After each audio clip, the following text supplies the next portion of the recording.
A viewer has sent me his collection to discuss, and since I'm quite new to the concept, I'll try and be on my best behavior. But thanks to Ryan for reaching out to me. I hope to have a good conversation about all of the pieces, offer some suggestions, and then just go wild with a few ideas.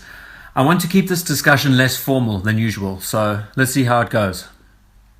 I'll begin by reading out some parts of his email that he sent, and then we'll get into breaking the collection down. This is from Ryan. I watch your videos on YouTube all the time. I think you have a very unique perspective in the YouTube Watch Horology segment. Thank you. It's very nice of you. I particularly enjoy your videos where you review watch designs and offer suggestions. I really enjoy your perspective. My favorite videos, however, are when you piece together interesting collection ideas. What are your thoughts on my current collection from a cohesiveness standpoint? Is it Seamaster heavy? What would you delete? What are some potential additions you would consider that might not be on my radar? I've always been a big fan of the Bond Seamasters. I've owned each generation in blue, but have whittled the collection down to the three above. I do particularly enjoy the contrast between the three. They all share similar design elements, yet are very different in overall styling. The two Bond examples have a striking contrast between the certain elements, and still maintain the core design philosophy. I love shifting my eyes between the two. The aluminium bezel and the font versus the ceramic. Shifting the date window and the color. The wave impressions on the dial. The electric blue Seamaster I sourced as an unworn safe queen. I love the fact that the blue is as striking in person as it is in photographs. And a bit more was said, and as a follow-up I mentioned that I'll be making a video about this review, and then he carried on by saying, I've always struggled with collecting watches because I don't have a good framework for what I think a collection should be. My history has involved so much flipping that I've lost count. I always believed I was in search for that one watch that suits all occasions, but then I fall into the trap of finding something I like and buying multiple versions of it, i.e. the Seamasters. I'd probably get a no-date sub if I could find one at MSRP. The Amiga Constellation was my father's, so it's one watch in the collection that is irreplaceable, although I seldom wear it. I like sports watches, but I think it's partly because they feel safe to me. I'd like to get out of the bubble. I'd love to have a collection that I could wear all of the pieces, but one that has some sentimental meaning. I'd like to be able to say I could reduce it down to just 2 watches, and those would form an excellent collection. I could pair just the Speedmaster with the Hulk, or the Explorer 2 with just the JLC. To have the collection tight-knit enough that each piece is extremely strong on its own, but is also supported by what surrounds it. I think the weakest piece is the Hamilton chronograph, but only because of the white date window on the cream dial.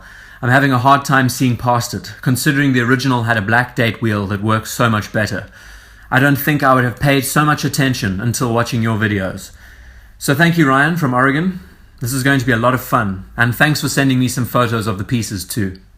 In a simple response back, if there is anything positive to say about this platform, it is that it really has taught us a lot about good taste and choices in watches. We know all of the channels that push and pull us in different directions, and I think it is the conflict that allows us to justify for ourselves what watch suits us. And this collection is an excellent example of that. Ryan, I speak for all of us when I say that you have amassed an incredible series of steel sports pieces. And what I aim to do is to have some fun shuffling things around, but also honing it down to a smaller, more versatile collection. Now, I'm not going to spend too much time talking through all the pieces, because most of us know them well enough. After seeing your collection at first, I had a strong feeling that the Paipan Amiga Constellation had sentimental value. I assumed it was either your first watch or your father's, so that's staying in regardless. The truth about sports watches is that they are fantastic watches to have. There is no concern about anything when you wear them. You can strap them on and use them without thinking. Maybe dress pieces appeal to you, but I personally think you should double down with sports watches, at least at this point in time. Maybe one day you can sell off 2/3 of the collection and fund a Grail Patek, for example. My choice would be a 5396R with Breguet numerals, personally. But looking at your current pieces, let's chat about the Seamasters. I think it is important to have a focal point. In the case of your collection, the Seamaster is a hero. So against popular opinion, I'm not going to say get rid of them, but rather to double down. I'd imagine it to be so cool to keep this series alive, maybe in a separate watch box. There is a video on YouTube that Wei Ko of Revolution Watch did with British collector William Roberts, who only collects Amiga Speedmasters. He was never big on watches, but after it was introduced to him, he couldn't stop buying Speedmasters. Now he has a full-on museum of them. Now, I'm not saying that you should go to that extreme, but I think having 5 would be awesome. So I've put together a group. The 57 reissue, a beautiful modern classic. I think it offers a lot of diversity to the group. A sourced 2254.50. I mean, this watch is just awesome. It looks like a mill sub. I love the black dial, the sword hands, and the fat markers. Also notice the black date wheel. And you keep the other 3. In that group, you have a superb family of Seamaster pieces. So that's just one suggestion. What are the watches that stand out to me in your collection? The Hamilton. The Hamilton and the Seiko. I just don't think you need them. They look like filler more than anything else. And after you see the final result, I think you'll understand what I mean. But I wanted to have fun in the interim and say, if this was my collection, what would I do? What would I add, subtract, or should I say replace? First, I don't think you need a no-date Submariner. The Hulk has everything you would need from a Submariner. And as you know, I'm not a fan of the watch. But in this situation, wow. We'll get to that reveal in the end. And with a bit of movie magic, I've brought in a ridiculous series of watches to replace the others. Again, this is just for fun, and really I'm just dreaming here. First, the 57 Seamaster instead of the blue dial steel bezel piece. I think what it offers is some punch for the Seamaster pairing. The size is perfect, the dial has numerals around it which makes it unique to the collection. In between the old Bond and the new Bond you have a vintage reissue, tying the family together. Next, if I wanted any Seiko, I would want a Grand Seiko. And I think the Peacock is just phenomenal. Now I know that you have a Explorer 2 Polar for the GMT function, but I just wanted to throw it in there for some color, sort of replacing the blue dial of the Seamaster that you lost. That tinge of a marine blue-green and the texture on the dial makes the watch really stand out and just adds that little bit of extra color to everything else. It is also a brand of watch that I would consider to be riding on the lines of horology. Finally, replacing the Hamilton with an AP Royal Oak chronograph that I love so much. This watch is just ridiculous on the pricing side of things, but it sings to me. You have some modern, some vintage, some contemporary, Swiss and Japanese, entry-level sports, all the way up to high-end horology. And the colors of all the pieces just fascinate me. Now finally, answering the biggest comment you made about refining the collection. I think that is what we all strive for, and less really is more when a collection is honed down, because you get to appreciate the individual pieces so much more. Saying that you would love a collection that you could just wear and enjoy and building a series of sentimental pieces is a perfect idea. Well, truth be told, Ryan, you already have that.